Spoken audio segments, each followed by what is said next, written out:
It's super helpful thinking about like what the New Testament is. One thing that is often like brought up in these debates is like, where does it come from? Because like a lot of times, like I didn't think about this a lot like growing up, but we have these like 27 books that are in the New Testament, and you have all those other books that maybe aren't, and we're not gonna get into like like what is and what isn't like should be in the New Testament. Like, how do we get this? How do we get to the point where like we open our Bibles as like Protestants or even like Catholics would have the same canon as us with regards to the New Testament, and having these 27 books? Like, where does this come from in terms of thinking about like the origins of how we got all these books put together? Because they weren't originally put together when the New Testament was being like penned down and written. Right. So the New Testament is a word that we use to describe what has come to be the collection. You could, I mean, it's not anachronistic, but it's more precise to say these documents would become the New Testament. It's not as if Paul is sitting there thinking, I'm penning the New Testament, or whoever the hell wrote Hebrews is thinking, I'm penning the New Testament. But later on, these are documents that are valuable, that have a coherency, that fit within kind of the apostolic scheme of succession. These people making claims, we can kind of trace all that back. You have kind of witnesses to all of that. And so how it came about was essentially, and this is a 30,000 foot view, there's been a lot of really good books on this. One that's really helpful, that's technical, but shockingly readable, was a book by Stanley Porter. And I'm trying to remember off the top of my head what it is called. If you're cool with me Googling right now, I can go. Stanley Porter. I think it was Text Transmission and the Text or something like that. It's with, I know it's with Baker Academic, I believe. Give me one second. Duh. How We Got the New Testament. Let's see. Text, Transmission, and Translation. And that was it's Baker Academic Press, and that was about 6 years ago. But it's a very helpful book because he looks at the manuscript data, where these pieces come from.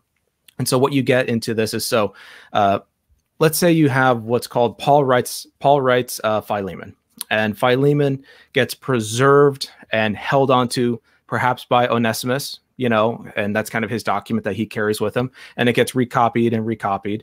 And then you have what are called canon lists that emerge in the 2nd and 3rd centuries about the what we would call the basically their canon list, the documents that we have that would later be the New Testament.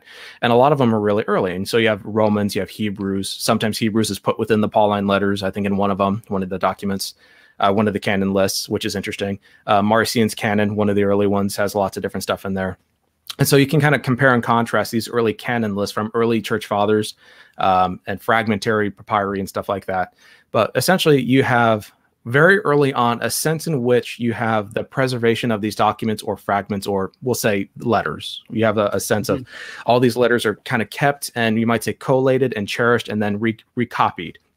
And so and that actually is helpful, because then you look at textual variants, differences between manuscripts or papyri, and you can go, oh, well, these all kind of speak to one another, and you can kind of get to the original text, so to speak, by compare and contrast. How early is this? Well, if this early one challenges later readings, then we go with the earliest reading. And so that's how we got the New Testament. Essentially, Paul wrote Philemon. Philemon was cherished and carried on, perhaps by Onesimus. Church history seems to suggest he became a bishop later. It's possible. It's a bit of fanciful, but it's not implausible or anything. And then that gets carried and cherished and kind of disseminated and kind of goes on. And then people later get copies of that, probably from that line of succession, or we would say the genealogy is a good word for it. And then you have these things that are kind of put together, and eventually they end up being what we would call the New Testament. And so that's a very streamlined 30,000 foot view, but just kind of how it works. Or it worked, and that's very generic and very general, but that's kind of the idea.